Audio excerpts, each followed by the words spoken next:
it's high noon in the desert. That means it's time for Punchlines. I'm Frank Nicotero, longtime comedian, lifelong sports fan, and by the end of today's show, you'll be happier than this dog who finally learned to use the doggy door after 4 years. So look how excited he is. There's the doggy. Couldn't be cuter. Yeah, not really sports related, is it, Ryan? Should we tell him why that's at the top of the show? Because as of last night, we didn't have a lot of material for the show, did we? And then you and I cranked out the clips, baby. So we opened with the dog clip. Anyway, I am super excited because just in a few minutes, the 4-0 Dodgers will take on the 1-3 White Sox. It's an exhibition game, but it's the first game in Dodger blue for Shohei Ohtani. So he's batting second. Second, yeah. The Dodgers are our home Betts. team. It's a 12-10 start. Yep. And what's the line on that game? Is it? The Dodgers are minus 285. So if you want to bet a game while you're here, minus 285. Dodgers are undefeated. White Sox are 1-3. Maybe throw some. Now here's the bet that we have to talk about. So Jeff Parles, who hosts Sports by the Book, is aware of the fact that I owe a lot of money for mentioning my hometown. So can we see the tally here? So here's the tally. I'm at $70. So I'll tell Chris off camera. Well, he's right there. He can hear me, but I said I would not mention him. He's from Detroit. He mentions his hometown. He's very proud of his hometown as well. I said I wouldn't say I wouldn't say my hometown during Lent. Every time I do say it, I owe $5. So obviously I've said it, 14 times already. But today, Jeff has handicapped the bet for me. I made a bet. I said if Shohei Ohtani hits a home run today, he's probably going to get 1 or 2 at-bats, right? If he hits a home run in one of those 2 at-bats, my total goes to negative $15. This was a terrible negotiation by Jeff. By Jeff. You think so? Yeah. You feel like Shohei's going deep? I mean, I wouldn't doubt him to go deep. Okay, me too. But if he does not hit a homer, my total goes up to $85 that I owe for Lent, which we're going to use for a futures bet, or we're going to go to the bar with after Lent. So it's either we add $15 or we subtract $85. Yeah. Jeff, this was a terrible deal.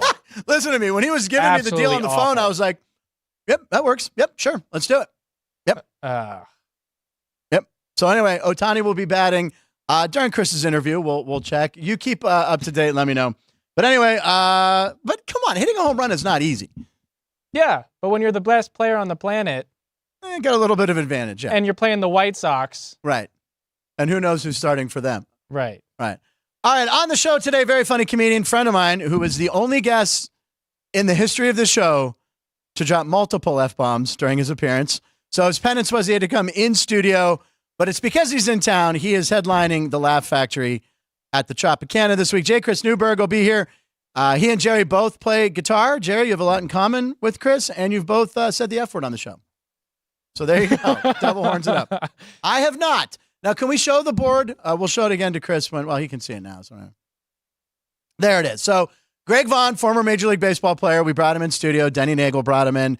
Greg said it very clear. Jerry Trevino, when I asked him what was the alter ego of Eddie Murphy and Nutty Professor, which is Buddy Love, you said it then. And then Chris Newberg I thought Chris only did it twice. He did 3. It was thrice. He did the triple. Yeah. All right. So he swore to me today. He promised me that he would not say it again. So hopefully everything will go. He brought a guitar too. So this is going to be awesome. He's going to do songs. Very funny comedian. I'm very excited to have him here. And some of our most successful clips are stories he told about Oasis and John Cougar Mellencamp, which you can get on our video tab. Just go to, what do we call them? Shorts. Yeah. Who's in the live chat? We got a lot of people in there. Mini Dar, who changed the bet? Mini Dar, that bet was given to me by Jeff, called me at home yesterday. Everyone was laughing in the background. I took it. And Tommy points out that Frank makes at least $15 an hour doing the show. It's not that far off. Okay, so here we go. It's February 27th, 2024. It's episode 98, Ryan. Episode 98. Thursday's show will be 100. We have comedian Lunell. Lunell will be here. Never met Lunell, but she's going to be great. And then show 101, I'm supposed to become a Dalmatian because it's 101 Dalmatians because I lost a bet to you. I have to come to work dressed as a Dalmatian. All right. We'll see how that goes. All right, so you made a collage for show 98? Yeah, player collage. Okay, as you know, if you watch the show, we do these player collages. These are athletes who have all worn the number 98. All right, let's see it, Ryan. What do you got? Oh, by the way, should we start with your jersey? I mean, he's on the collage. He's on the collage. Well, okay, show the collage. Let's do the collage. Sure. There it is. I'm going to take a sip of water. Watch, see how I feel this time. All right. So, Brian, you and Brian are okay. We'll start. We'll go in order. 98. You put a Steeler in there, trying to get me to say the town that it's in to cost me another $5. Is that current or is that former? It's not Gerald Williams. Former. Gerald Williams Hargrave? No. Oh, no. Casey Hampton. Yeah. Damn. Casey Hampton's 98. Oh, you have the names there. Yeah. I didn't realize. Good job. Sometimes he doesn't put the names in and I have to guess. All right. Robert Mathis. There you go. Oh, there we go. Robert Mathis. Wow. Jesse Armstead of the Giants. Yep. And then go ahead. You can take the next one. Go ahead. It's your favorite. The future man to take over the NHL. Yes. 18 years old. He's 1 overall. 18. Yep. Number 1 overall pick in the most recent NFL draft. I think he's up to NHL draft. Yes. Did you say NFL or NHL? I thought I said NHL. Okay, sorry. The glass. And, I think he's up to 40 total points. Now, you bet the over on a season total. Yeah, it's not looking good. What was it? 75. And we've got less than 40 games left. Yeah. So. Well, you get hot. Yeah, but the rest of the roster isn't very good. Anyway, Connor Bedard. There it is. And your jersey. Let's show your jersey off. You wore it for show 98. Bedard. There you go. You got that for Christmas, right? That I did. Thank you, Dad. Nice. Thank you, Dad. Very nice. His health, his jaw's okay. His health, he's all right. Yeah, better. I mean, has he scored much since he came back against the Penguins that night? Yeah. He had 2 goals actually disallowed for offsides since coming back. Well, he's a cheater. That's why. So everyone in Chicago cheats. They stole the election. Ask the Kennedy. Okay. All right, but anyway, yeah, Connor Bedard, very good one. Anthony Pleasant, that one you threw me for a loop there. It's a Cleveland Brown, first of all. I try to block them from my mind. And then Brian Arapko. Okay, do you know why I'm laughing about Brian Arapko? The commercial? Yes. He was on a Geico caveman commercial. Exact reason why I put him there, yeah. So here's the deal. This guy, they pegged him to be a superstar in the NFL. He did not become a superstar. He got hurt early, but he must have had a deal with Geico for an insurance commercial. So he was such not a star that the caveman had to go, just like you say, NFL player Brian Arapko. It was the most awkward commercial ever. Yeah. And the guy disappeared. But you put him as the hashtag. That's usually the coveted spot to be in the bottom-hand corner. Yeah. So you went with Brian Arapko. And the cavemen are back, by the way, for Geico. Yeah. They're people, too. What's that? Unfortunately, do you remember they had a sitcom? Yeah, I'm going to bring in our guest right now. Ladies and gentlemen, he's a very funny guy. He's been on The Tonight Show, which he talked about his last appearance. He's a writer, producer, ton of TV shows we've worked together on a lot.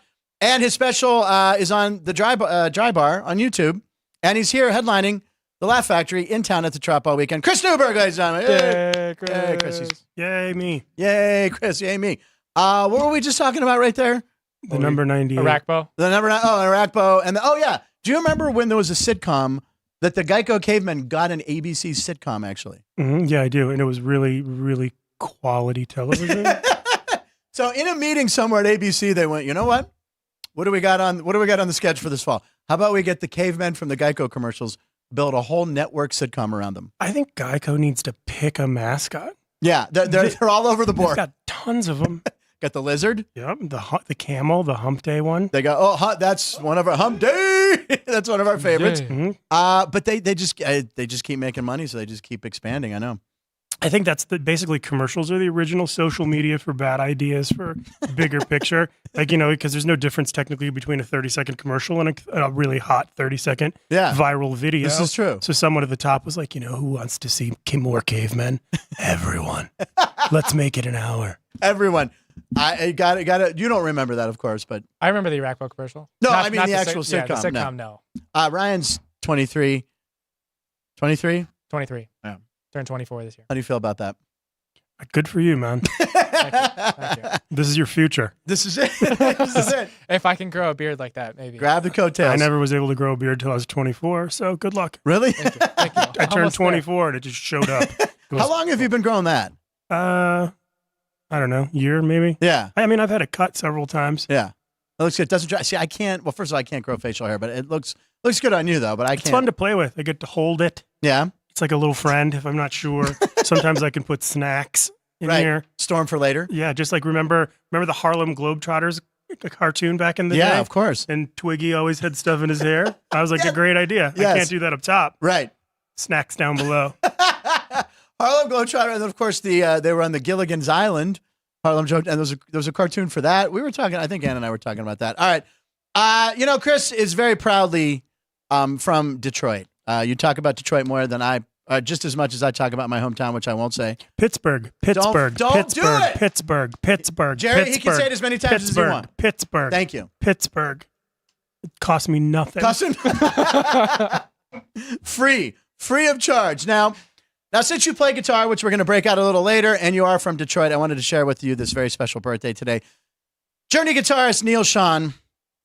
It's his birthday today. I'm going to have you guess how old Neil Schon is today. I'm going to set the over-under at 67 years old. Over. He is over. Do you know how old he turned today? Let's see. Let me do the math. So he was rocking. He was in his 20s, in the 60s when he joined Santana. He was like Santana. 16 or 7. He was like really young. It was crazy. So Journey, 16, 70. I would say 71. 70 years old. That's Frogs. That was really good. That was really close. See, he said frogs. He didn't say the F-bomb. But you have no idea how close it was to the other one. So there's Neil Schon right there. Happy birthday to Neil Schon. Now, the reason I feel it's a little Detroit related, I mean, the song Don't Stop Believin', which has become a sports anthem, so we can wedge that into this show. Right. And they just a city boy, born and raised in South Detroit. Are you from South Detroit? South Detroit is Windsor, Canada. No. Wait, is it? Yeah, Windsor. Isn't that north? Windsor. How is Canada south of Detroit? That particular spot, it is south of Detroit. Now show me the hands there. It's on your buddy Matt's shirt there. You can see. Windsor is actually above. Windsor's it's below the mitten. What's that bridge that takes you across? There's several. There's like the Ambassador Bridge. That's the one Mike Binder made that movie about, right? The Ambassador Bridge or something? I think so. I think he's a Detroit guy. Anyway, here's 5 things you might not know about Don't Stop Believing.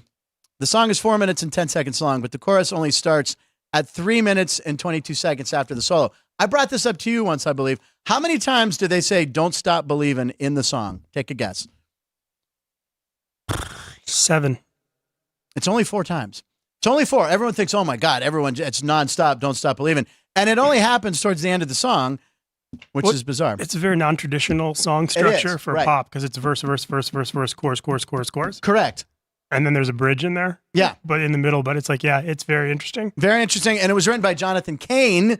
Jonathan Cain was thinking about quitting music prior to being hired by Journey, and his father told him, don't stop believing. It's true. Now, Jonathan Cain was in a band called the Jonathan Cain Windy City Breakdown out of Chicago.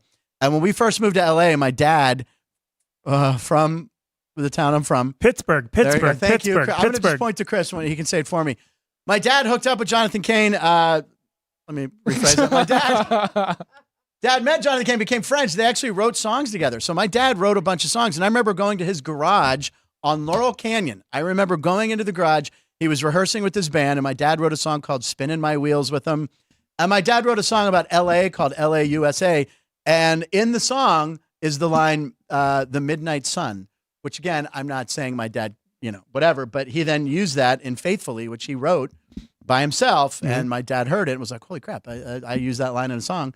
But he got no money. But Jonathan Cain was also in a very large band before. The Babies. Yes. I love the band. I have their greatest hits CD. CDs is like this big, and you put them in your car. He doesn't know what a CD They're is. coasters you can listen to. Yeah.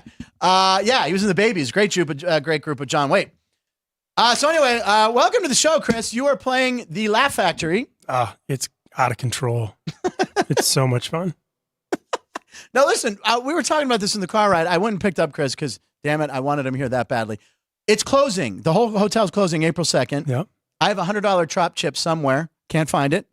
I don't know if I can take it another. Are they owned by Caesars or what are they owned by? Hilton.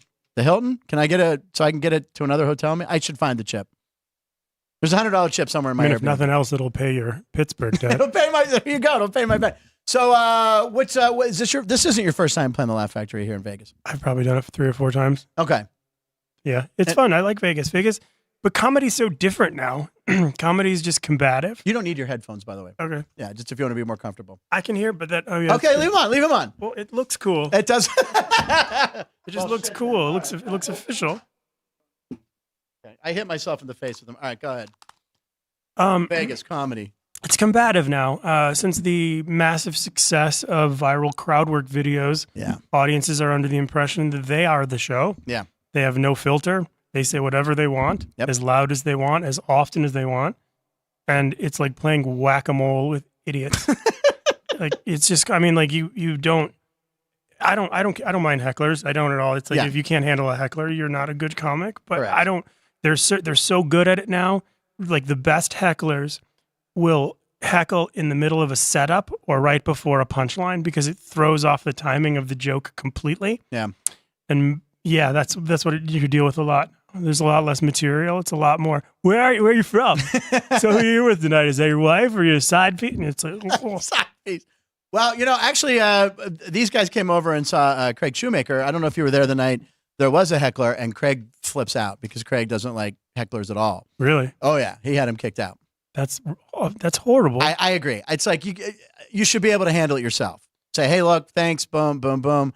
I'm not speaking about Craig specifically, but that's a level of ego I hope I'm never at. And I'm not referring to him that where I can't handle a heckler and I need to have them kicked out. Right. Because everyone in the room hates you immediately. It doesn't matter. Like, it's like, that's why it's so funny, because you'll see a person in the audience anonymously assaulting you with different drunk language, and you'll finally snap. Yeah. And you'll be like, okay, you want to go? Yeah. And then everyone in the audience is like, ooh, 3 o'clock after school. Yeah. It's silly. But so anyway, we're going to go ahead. Why don't we sound the horns for Post with Post time? Post with Punchlines. There it is. It's time for Post with Punchlines. We scan the internet so you don't have to, because you probably have a weird job. All right. We're going to lead with the Detroit Pistons. Oh, there's even a graphic. Look, there's my face. Punchline. See that? Oh, that's great. All the icons. We're a fancy show here, Chris. This is fancy. Big time TV. So I don't know. So you're a Detroit fan. Who are your teams? Are you? I know obviously your Detroit teams. Your Tigers, your Red Wings, your Pistons, your Lions. We had John before the Lions game, before the Lions during the season, and didn't end well with San Francisco. I disagree. I think it ended fantastic. I mean, you're talking about an entire city who gets excited for a positive preseason record. Yeah. And our Super Bowl is Thanksgiving. So we don't care about anything else. Then all of a sudden we start winning with a dude who everyone admittedly thought was a chucklehead. Yeah. The second he starts talking, and then like 3 years later, you're like, he's the smartest chucklehead. I also want to drink 17 cups of coffee.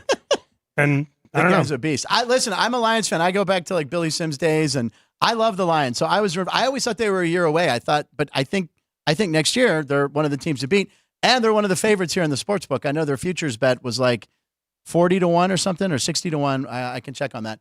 But yeah, it's pretty good. So anyway, last night the Pistons had a tough ending to their game. I saw it. Okay, so we have the Brian or Ann. Why don't we roll the clip? The ending of the Pistons game. So it was a wild finish. They were playing the Knicks. So here we go. Can we juice the volume up, guys, please?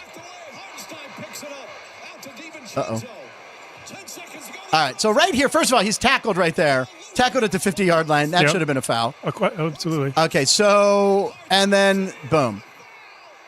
Gets an and one. And one. And he hits it, and they win, what, 113, 110 or something like that? 113, 111, Yeah, and they were plus 900, by the way, Detroit on the money line. So if you had the money line, you're thinking, I have a shot. So obviously there were fouls on that last play. That whole scenario, that whole sequence, there were several fouls, right? Yes. Yeah. So you watched the end of that. Now, is this so? Does Detroit just have bad luck, or what is it? I think so. But I mean, also, basketball is just not as exciting as it used to be as a former Piston fan, when people were making people bloody every game, and it was bad boys. It wasn't even a flagrant. Yeah. It was just like, go sit down for a second. Totally. They wouldn't even. Yeah. I don't think Detroit has. I don't think the Pistons.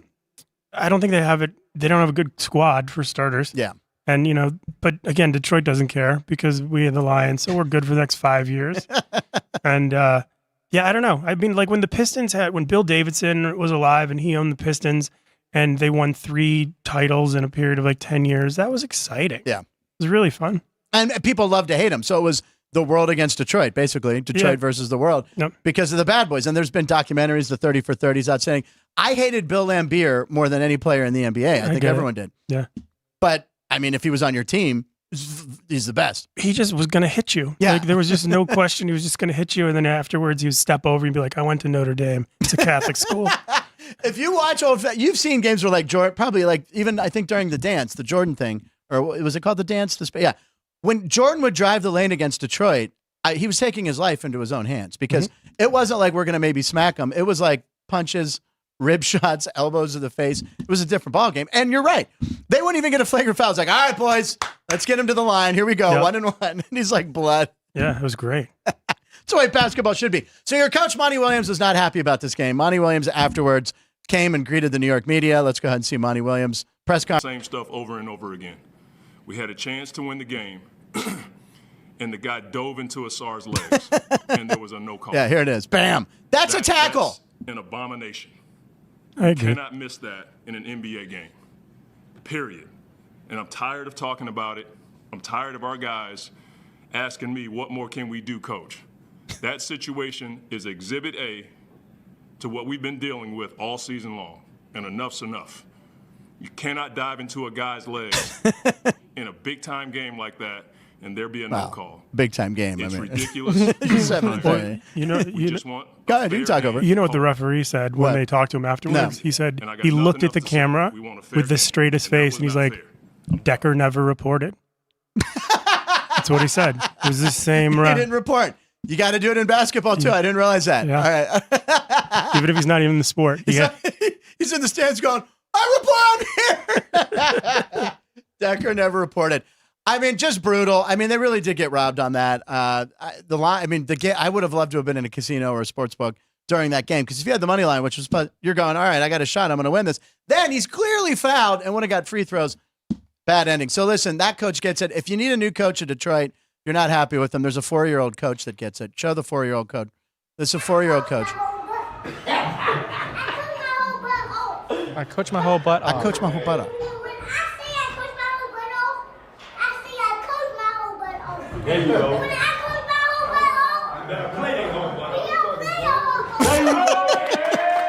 That kid has more hits on that clip than It's inspiring. than Isn't everything. it? It's motivating. His social media handle is like the 4-year-old coach. So obviously his dad or someone's telling him how to say this. But he said, if I coach my butt off, you got to play your butt off. Anyway, the kid's all over the place. But anyway, the Pistons are back at it tonight in Chicago against your Bulls, Ryan. Yep. Chicago Bulls are favored by 11.5 points in that game. Yep. How is that possible? Is it because it's the Pistons coming off a back-to-back? That coupled with they've been playing better without Zach LaVine, but they're also missing Patrick Williams now, so shouldn't be a very good basketball. How's their tackling? How's it? They're not that big, so You might have a shot. And I don't know if that 4-year-old can coach, because I don't know if he could coach for the Pistons in the game. Game starts at 8 o'clock, so that's probably past his bedtime right there. But 7. my God. What's that? 8 o'clock Eastern. 8 o'clock Eastern. Local, Well, I don't know where 5 that kid's o'clock here. located. Yeah. Anyway, Well, Detroit and Chicago are in the same time zone. they are in the same time zone. You're right. Central. They're actually not. They Wait. aren't? No. Detroit's Eastern. Yeah. Yeah, Ryan. Oh, yeah. Yeah. That's my fault. Okay. Damn it. Thank All you. right. Matt's All right. even saying, Jesus, come on, dude. Well, game's in Chicago, so why would it be Detroit now? Okay, it's in Chicago. It's down to 11 points here at the South Point money line. You can get the Pistons. There's no way the Pistons come back and win that game. Or are they like angry? Maybe this is a good money line to bet. Plus 475, because they're like, I'll take it. Ann's taking it. Ann's taking it. All right, I'm going to go throw some money on the Pistons then. Let's do it. Let's do it as a group. Damn it, let's do it. Pistons! I'll fade. Yeah, absolutely. Let's see here. Okay, so Alex White, our co-host, and I talked to her last night about this game. She had the over on the Baylor TCU game. Yep. Ugh. It was 140s. Game starts off. I'm watching the game while I'm working. I'm looking, okay, good. The game looks good. Starts off. Then an epic final 5 minutes of the first half where not 1 point was scored. And I think we have a montage of this. So here we go. So it was 28-25. So we had 53 points with 5 minutes to go. Did we just have college 25, basketball? 25-23. All right. So we had close to 50 points, but still 5 minutes to go. So I'm like, all right, if we can get that nudged up to 65, 70, and a big second half. Look at the misses. This is almost, you want to go, was there a point shaving? I don't know what's going on here. It was a rough 5 minutes. So just the misses and the misses. Even like on some like bunnies and some, look at that layup. Nope. I'm not even mad. I put $800. Okay, he was tackled, by the way, too. All right, it's TCU. Not good. And then deep three, in and out. This guy, come on! Building houses.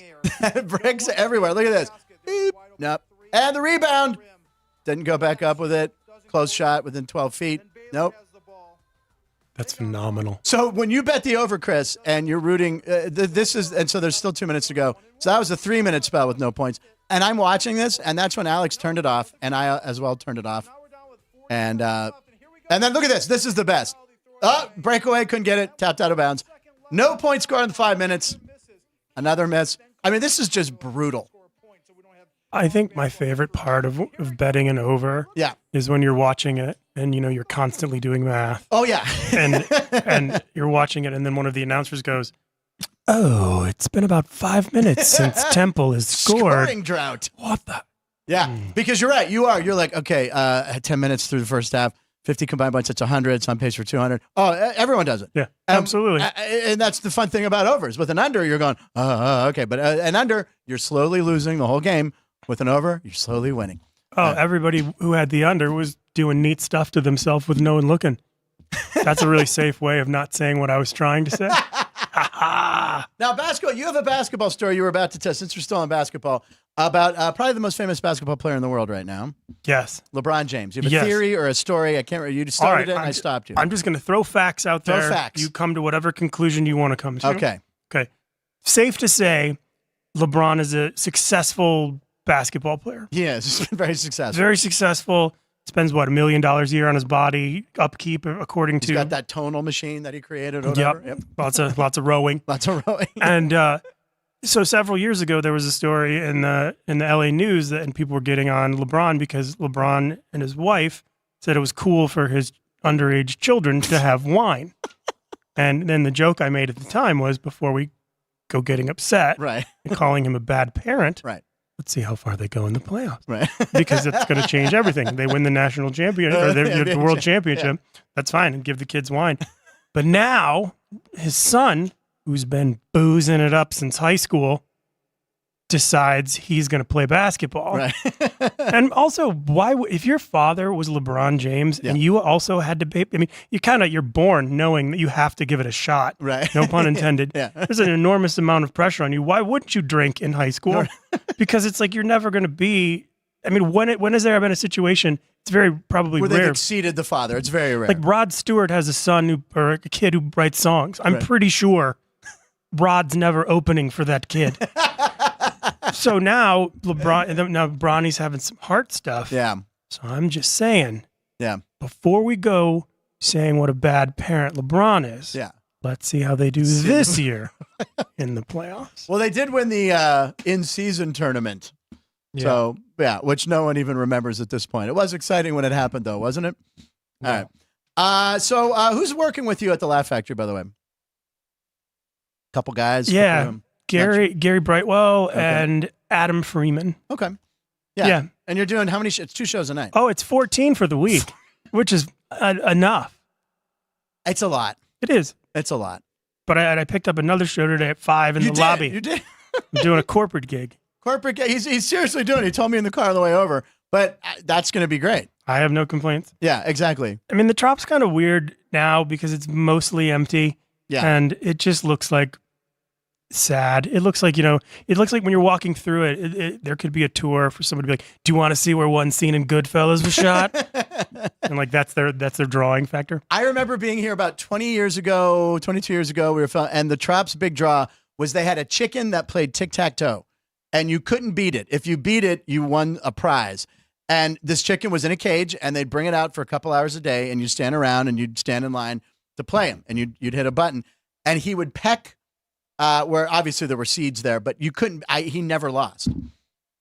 Okay. Those are the days of old Vegas. That was entertainment. That was big entertainment 20 years ago in Vegas. Now we have Bruno Mars. We got Blue Man Group, and both of those people both of those folks that you just mentioned, or all of those folks you just mentioned, have losing records at tic-tac-toe. Against the chicken, no doubt either. We have more posts with punchlines. We're going to take a quick break. Chris is going to break out the guitar. Perhaps we'll hear some more music stories. Maybe. Do you have another story that equals the Oasis or Mellencamp story? I do. Okay. I've got a Gin Blossoms one for you. I saw the Gin Blossoms last summer. It was Bare Naked Ladies, Gin Blossoms, and Toad the Wet Sprocket. Mm-hmm. Bought the tickets during COVID. Okay, so we knew the concert was June 20th. So COVID's kind of ending. I tell my girlfriend, hey, I'm going to pick you up at work. We're going to head down to the Greek. So I look at the traffic. I go to pick her up. As I'm picking her up, I realized the tickets were for June 20th the following year. So we almost drove. Yeah. It was 3 years. It was 3 years it took for this concert, but it was a hell of a show. Toe the Wet Sprocket, Jim Blossoms, and Bare Naked Ladies. It was a good show. I've worked with all of them. Have you really? Okay, well, we're going to hear about that when we come back. Take a 2-minute break. We'll be back with more Chris Newberg and more Posts with Punchlines. South Point offers all the types of entertainment you'd expect at a first-class Las Vegas resort. Did you know our 400-seat showroom is one of Las Vegas's top destinations for live entertainment? Enjoy live performances by classic Vegas entertainers, bands, and today's hottest comedians, plus a rockin' dance floor. You can also enjoy live entertainment at the Grand View Lounge, where you'll feel all the vibes of old Las Vegas. Enjoy the music, and if you love to laugh, don't miss The Dirty at 12:30, our very own free comedy show. Every Friday night at 12:30 a.m. in the Grand View Lounge. The Dirty is 100% free, so arrive early. Go to southpointcasino.com or call the box office at 77136 for today's performances at the showroom and the Grand View Lounge. When you're ready for your favorite cocktail, stop in and unwind at one of our 7 specialty lounges. There's a bar around every corner, because you're in Vegas, baby. South Point Casino has plenty of attractions for the whole family. Catch a movie. Our 16-screen movie theater includes 2 XD Extreme screens for the ultimate in viewing, sound, and luxury. After the show, treat the family to a variety of treats at our old-fashioned ice cream parlor, Kate's Corner. We scoop up a variety of creamy concoctions, including smoothies, hand-dipped cones, milkshakes, malts, sodas, and sundaes. At Kate's, there's something for everyone. And if you still got time to spare, our bowling center might be right up your alley. Voted Best of Las Vegas, it's a great place for friends and family fun. 64 lanes, a pro shop, snack bar, and arcade. And while the kids are bowling, you can play slots and sip on a drink in the Alley Cat Lounge while overlooking the lanes. For our more serious and professional bowlers, the South Point is also home to a separate tournament bowling plaza.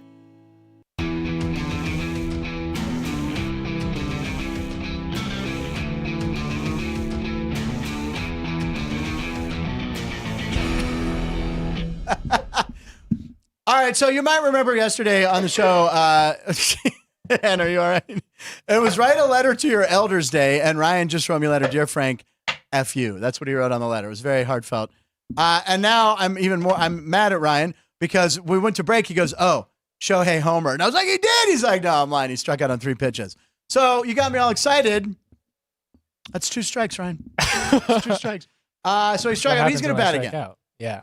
And Shotani, it's more like no, Tani. All right, we have a question. Christian Hansen, who's a.k.a. B-Town Dummy, because he's from Bremerton, Washington, who you worked with on the Bear Grylls show. I did. You did. You guys were, where were you guys for that show?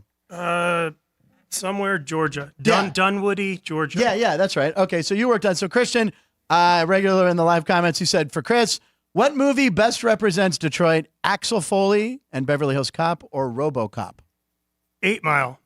8 Mile? Okay, that's the your buddy Matt who's in from out of town. 8 Mile all day. I mean, RoboCop sort of played on the stereotype of Detroit being sort of like a suck first town. City to die in America, yeah. And then Axel Foley was mostly in Los Angeles. Yeah, that's true. That's true. Except for his friend got whacked in Detroit, though. Right? Yeah, that's true. Yeah, that's also true. And there is a 4th Beverly Hills Cop completed and coming out later this year, I think, on Netflix. Yep. He's got the same jacket. He's still got the Mumford and the Detroit. I mean, which shows it doesn't pay a lot to be a detective. Yeah. I mean, he's got the same clothes 40 years later. Yeah, change your style up, brother. It doesn't. All right, let me make these bigger here. Hold on. Ryan McCormick. Let's see. The crowd is packed. What you were going to say? Yeah, okay. You know, Reno Paul brings up a good point. There's a lot of Japanese fans who are going wild for Ohtani at this game, which is in Arizona, correct? Camelback, whatever. So maybe he gets 4 at-bats because he said he wanted 50. Okay, he wanted 50 at-bats in the preseason. That's what Ohtani said. And I'm sure when you pay someone $700 million, you're going to do it. Bill Lambier the original center who shot 3-pointers. I don't remember. Lambier shot 3-pointers? Okay. Yep. All right. Put 70 on the Pistons money line, Minnie Dar says. Bob Dell, my good friend, said I'd say 8 Mile represented. He actually agrees with you on that. Shout out to Bob. Oh, and Minnie Dar also points out the Trop in Laughlin is happening. So if it goes well here this week in Vegas for you, maybe I could do a tour. Fingers crossed you can do the Tropicana tour. Laughlin's a big city. Okay. Have you ever been to Laughlin? Do we drive through it on our way from LA? No, it's a different direction, right? It's Yeah. How far is Laughlin? 3 hours? Is it I was there. 3 hours? I checked in. My mom was visiting her brother in Lake Havasu, Arizona. My mom's watching. My mom still hasn't subscribed to the show. Still hasn't figured that out. So when we need an extra subscriber, we drove to Laughlin, and my hotel room was $8. And I looked at the guy at the front desk. I go, "Why are you even charging? What, $8 really?" So it cost $8 to stay. And by the way, stayed on the water. It was lovely. Always good when the director yawns in the middle of a show. Always good for comedians. Don't you think that like there's a certain dollar amount that's too small that it's Yes. like you're almost uncomfortable? Yes. Like, you know, like airplane, like when Southwest is like anywhere in the country for $40, you're like, I'd feel much safer paying $200. Yeah, right. That's what I think. That's like Spirit Airlines too. I've never done Spirit. I'm not going to knock it. I've had good experiences with Spirit because they're the only nonstop airline that flies from LAX to my hometown, which I'm not going to say. Pittsburgh. Right. Thank you, Chris. Flies nonstop, and you upgrade. You get the big seat up front. It doesn't recline, though. You feel like you're in first class, but you're not. Bulls played their best game the other night versus the Pelicans. They will bounce, says Minnie Dar. And Bob Dowell's like, in all caps, I said that about 8 Miles, so he's very happy that he agreed with Chris. All right, Chris. So you pulled out the guitar. You have a sheet of paper in front of you that is that has more things on it than I've ever seen on one piece of paper. It is my. These are my, like, you know, are you familiar with football? I'm aware of the CFL. So like an offensive coordinator has that plays. It's exactly what I do. I've never not done it. When I was in a band a million years ago, I can tell you. Yeah. When I was in a band a million years ago, we always have a set list. Sure. And you don't think. You're like, well, I'm going to know what's next because it's in marker right on the floor. And I'm trained that way. And I write a lot. Yep. And I can never remember all my jokes, so I write them down, and there you go. But see, I do a very similar page, and by the way, it's folded in four, so it fits in your back pocket. Mm-hmm. And you never know when a show is going to break out. What's that? You never know. You might be like tonight at 5 o'clock in the Matador room at the Tropicana. You're gonna exactly. I have the same thing, and they last a couple months, and then they just start falling apart. And you got to transfer, and it's kind of sad because you're like, oh, I kind of like this piece. You knew where everything was located, Mm-hmm. but I do the same thing, and I'm bullet points. But you write stuff out verbatim because you do a lot of like.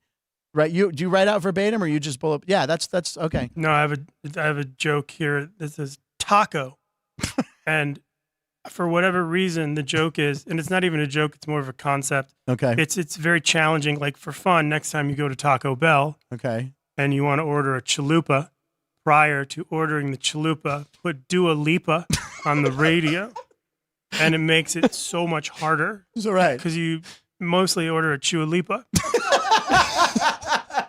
Which is a popular. How have they not tied in and got her to? I mean, it seems like a no-brainer. This time, but I got that out of taco. And that's all you need. So I always feel like if I was ever in a horrific accident and someone found my thing in the back, they'd be like, "Oh, let's decipher Frank's last material." They wouldn't. Like for you, they'd see taco and go, "Oh, it was something brewing with taco." Yeah, and like I have another one here that's do it. That's war jealousy. Okay, war jealousy. And I wrote this when the Ukraine-Russian war started. Right. Now, of course, terrible. No one's trying to make light of war. Right. But I thought there's probably a lot of people who are soldiers who are in relationships. Okay. And the soldiers who are in relationships are probably like hiding in bunkers and basements and doing their thing. Some of them probably have jealous girlfriends who are like, "Where are you right now? Can't talk, hiding. Who are you with?" And then she's like, "I take a picture. You send right now. And then the guy's like, "Fine, here, takes boom." You know, and it's like, I just think that that's probably real. And turn your location services on. Yeah, that's a little shady. So I think that, and that came from that. Okay, well, you were talking about set lists that bands have, and you mentioned some about that you've worked with the Gin Blossoms, Bare Naked Ladies, Toad the Wet Sprocket. It's a great show, by the way, at the Greek. But anyway, you were going to say something about the Gin Blossoms. Okay, so 91, 92, whenever New Miserable Experience came out, I fell in love with the record. I was obsessed with it. All of Douglas Hopkins, the guitar player, songwriter for the Gin Blossoms, I was like, I wanted to meet him. I thought we were kindred. I was like, he's one of the greatest songwriters ever. Right. And I was on this record so early, like, Hey Jealousy hadn't even popped yet. Yeah. And I heard the record, and the second I heard it, I was like, Found Out About You is going to be the biggest song on this record. It's going to be gigantic. And I finally, as luck would have it, we got to open up for them at this bar in Ann Arbor called The Blind Pig. And we were so excited. And oh my gosh, we're going to meet Jesse and Robin and Doug Hopkins and whatever. And we got there. I'm looking around and I can't see Doug anywhere. And I was like, and they, to their credit, they drank a lot. Like they would have full trays of Jägermeister sent to the stage, and they would each do a couple. Oh. And this was like, they were drinking heavy. So we were chatting with the band afterwards. It was myself, the guitar player, Graham, who was in the band with me at the time. And I think it was either Robin and Jesse or another member. I don't matter. And I don't remember. And I said, where's Douglas Hopkins? And they're like, oh, we fired him. He left the band. And I was like, what? What? Why would you do that? I'm like, I'm just so curious. And he goes, he needed alcohol more than most people needed oxygen. Like he was such an aggressive drinker. He was never sober. Oof. And it was so bad. And I was like, oh, that's weird. So they leave the room and I'm with Graham and I turned to him and this was, I think, 6 months to a year from later when it happened. I go, found out about you is going to go number one. The second it goes number one, he's going to kill himself. 2 days after it went number one, he took his life. Oh, God. And it was just a weird story. Yeah. And it was just, still love the song though. Yeah. Sort of a downer, right? It's a laugh at, but yes. And that's why their second album is called like, Congratulations, I'm sorry. Congratulations, I'm sorry. You're successful, but I'm sorry to hear about And the only hit off the second record was written by Detroit's own Marshall Crenshaw. Rick James. Oh, okay. Yes. Rick James from Pittsburgh. I can't say it. All right, so what do you got for us? Okay. To do so. By the way, go see Chris at the Laugh Factory this weekend here at the Tropicana in Vegas. But you can catch him all over at the Chris Army as the social media stuff.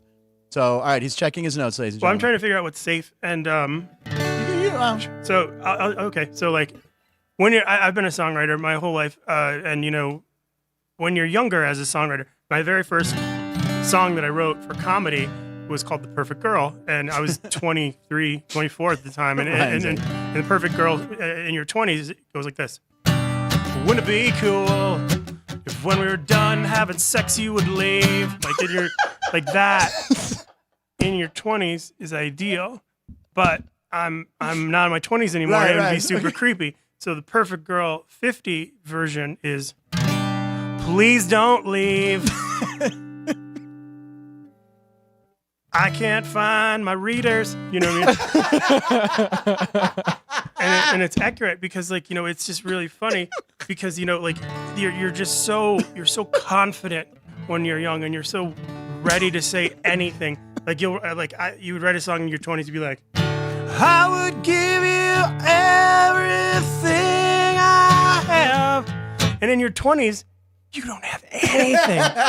So it's so easy. Yeah. And now I have so much stuff. Right. And I don't want to just be like, hey, do you want this old mattress? Right. You know, be like, and then or you say things like, we don't need money, we can live on love. It doesn't, no. It's not, that's never been a thing. Yep. Never, ever once been a thing. So, you know, I have to write songs now that are honest. And it's like, my songs that I write now are, I may not be the best.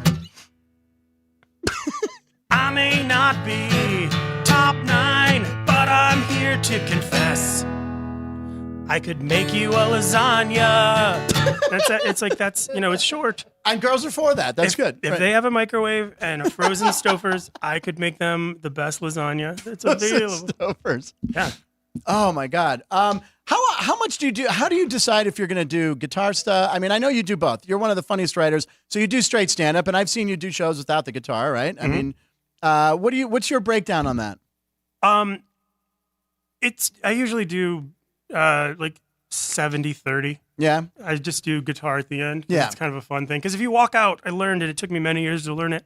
If you walk out with an instrument, people are just, they're like, oh, this is going to be insufferable. Right. Like, I don't want to, it's like, it's going to be bad. Yeah. And so you disarm them with your ability to actually be funny. Right. And then as a bonus, you're like, oh, cool. They can, you know, play also, because then they're not worried. Yeah. Right. You know, because if you pick up a guitar, people think it's going to be like, you know, and like some weird chord that's not really a chord.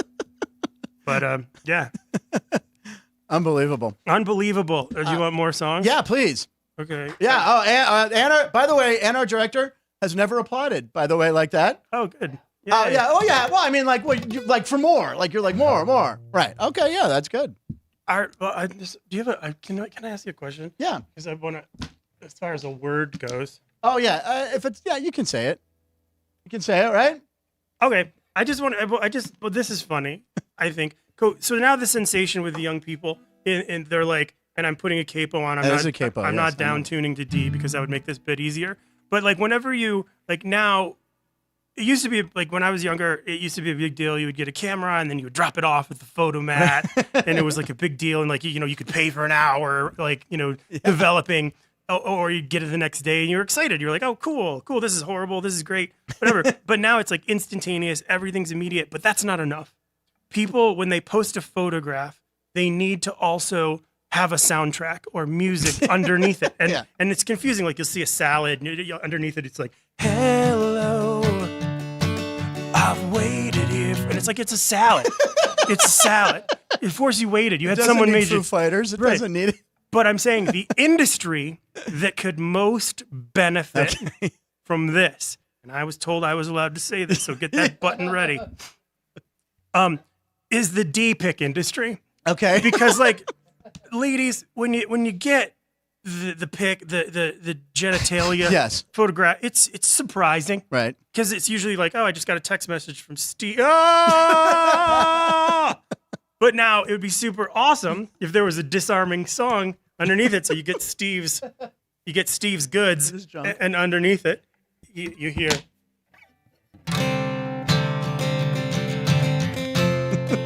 And you open it.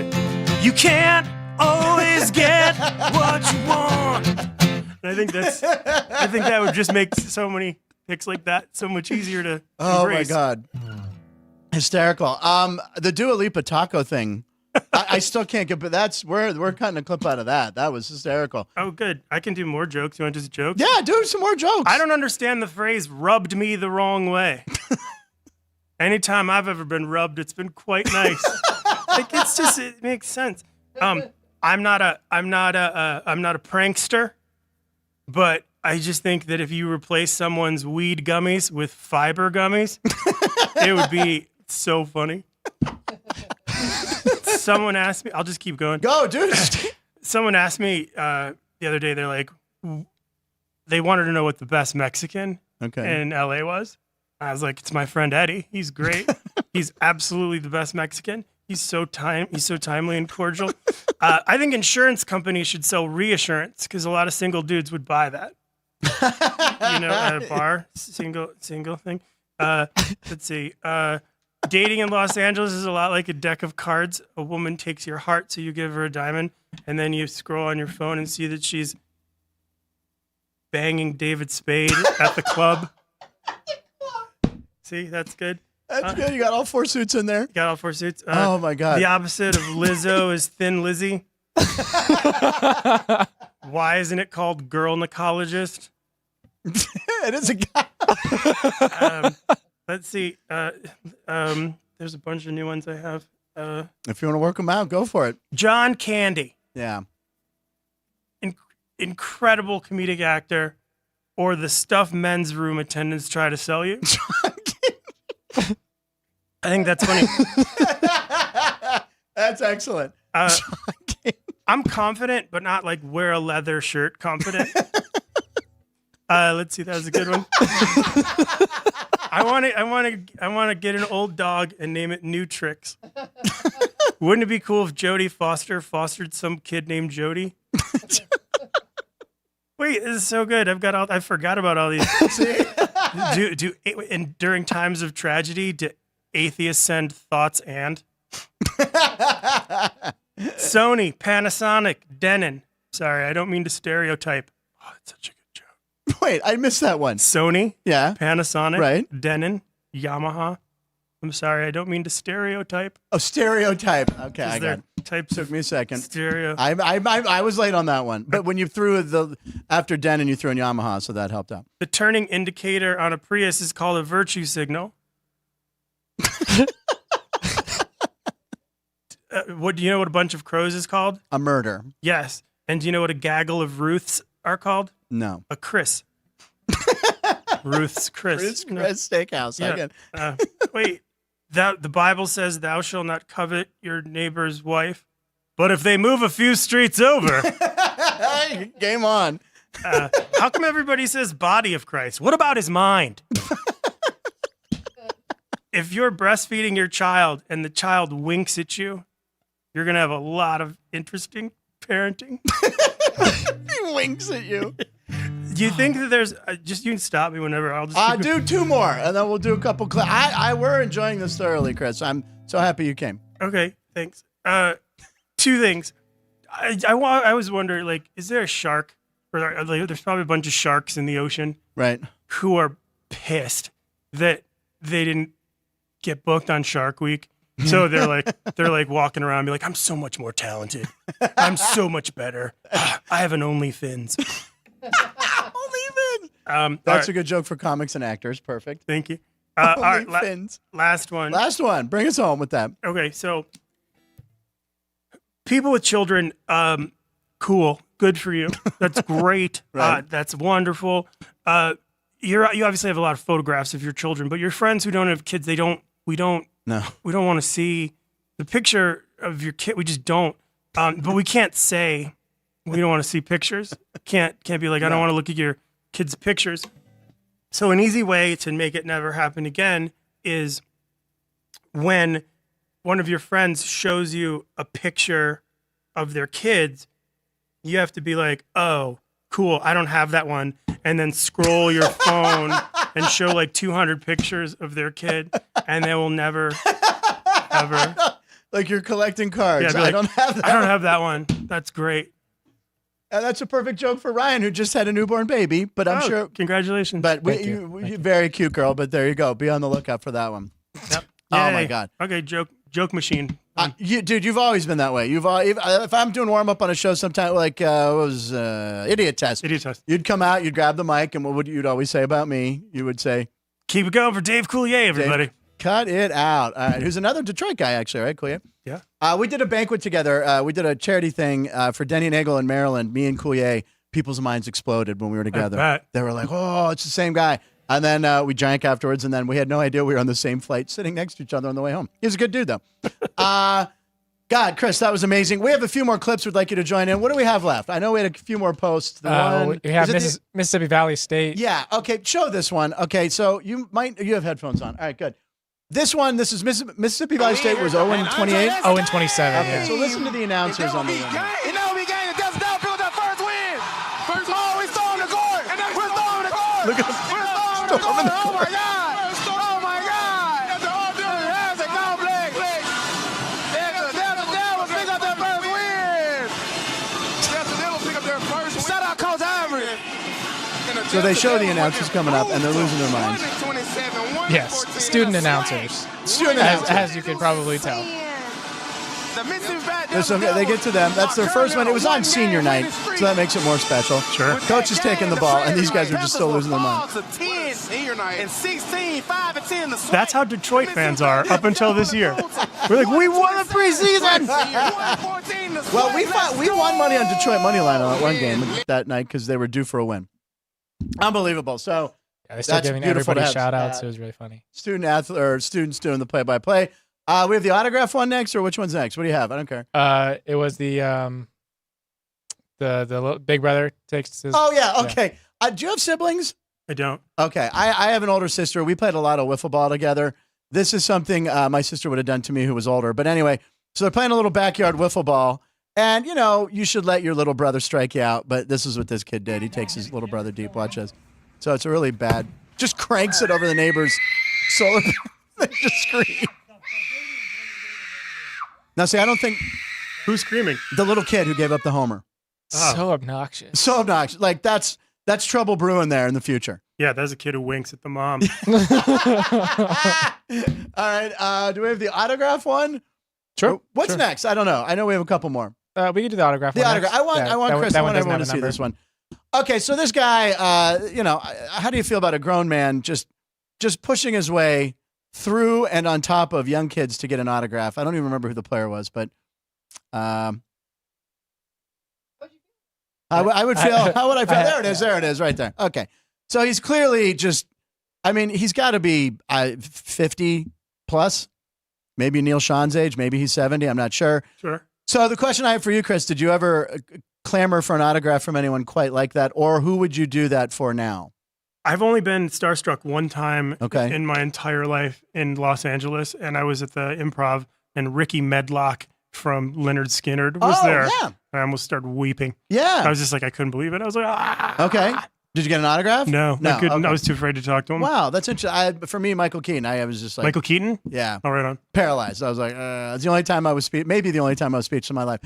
Who would you, like, clamor for an autograph like that? Would you do that? Who would you want autograph? Or did you get one when you were a kid? No, I mean, I've met Dick Butkus, and I wasn't really old enough to appreciate that you met Dick Butkus, right? Legendary linebacker who recently passed away. I'd probably freak out if I saw Jim Carrey. Jim Carrey. Oh, that's a good one. Yeah. And would you be bummed if he was like, "What do you even want this autograph for? It's not even real life. Right. It's just ink. Time is a flat circle." He's gotten a little weird. Sure. Yeah. Just have a conversation with him. Yeah, he's got all the money. He's got all the money. He can do whatever he wants. He's got a library. And then are there any more clips? Or what do we have? Yeah, we have the bet on the I want to do that one. All right, we'll play this one. This is Laura Cat. I follow this girl. This girl does a lot of online gambling stuff. Texas. Very cool. So she has we'll have Chris play along. Go ahead, show the bet. We're going to do betting odds on which toy my dog you got to bet on the dog. for his birthday. So she's going to give her dog 3 toys. We have the heavy favorite, this bone. It's a bone wrapped in plastic. I will be leaving it in the plastic, though. The bone's minus 250, so that's a big favorite. We have this ball. Or a ball. We have it at plus 100. Sets the line at plus 100. And then last but not least, we have this stick at plus 300. So we'll see which a one stick first. is also the under. Which one will the dog take? Stick and bone. What do you think, Chris? Which one we doing? You waited. I want to see that dog take on the chicken. He went with the ball. I mean, that was an upset, right? I had the bone. And does she have like 4 billion followers? She has a lot. She's very good, but she's really funny. She's really good. She has a lot of followers on. She's a big Texas fan. So when the Rangers were winning, she was at the games. She places a lot of bets. She gets parlays. She gets picks. And she's also a Texas Longhorn fan. So when they lost in the national championship, she was bummed out. But that was her dog's birthday. So yeah, horns down. Thank you, Ryan. Very good. All right, listen, Chris, I can't. Your buddy Matt is here in town. He's hadn't made it west in a long time. What are you guys doing this afternoon? I know you got a gig at 5 and then 2 shows tonight. Yeah. Do you have anything planned? Oh yeah, because I'm throwing out the first pitch at the Tiger Marlins game. Holy crap! Yeah, when is that? May 14th. This is exciting. I'm super excited. I'm horrified because I haven't thrown a baseball since 8th grade. Are you a lefty? I'm a righty. You're a righty. Okay, right-hander. So you're going to play catch.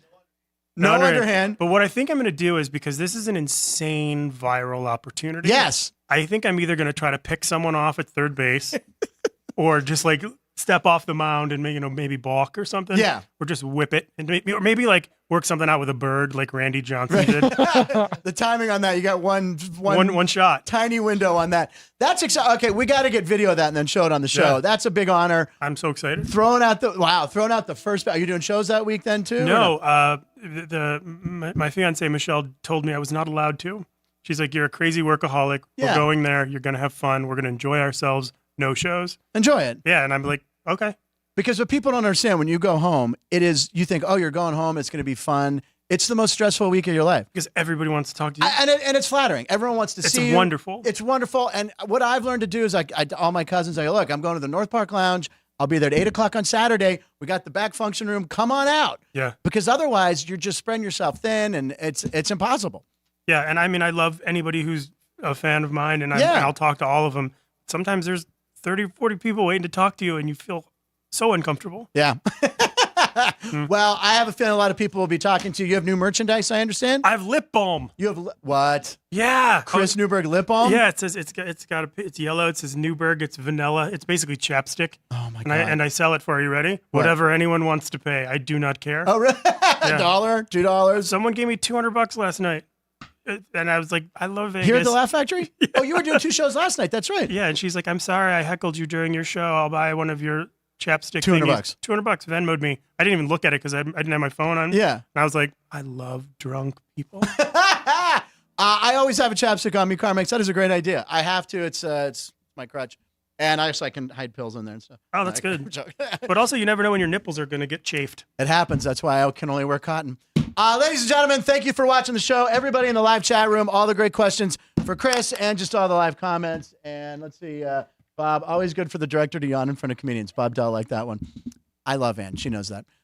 Chris, unbelievable job. Good luck with the first pitch, man. May 14th? May 14th against the Marlins. Against the Marlins. That is going to be huge. 98 shows. Tomorrow is show 99. Thursday, we have comedian Lunell will be here, who's at the Jimmy Kimmel Club. I believe she has a residency. She'll be here.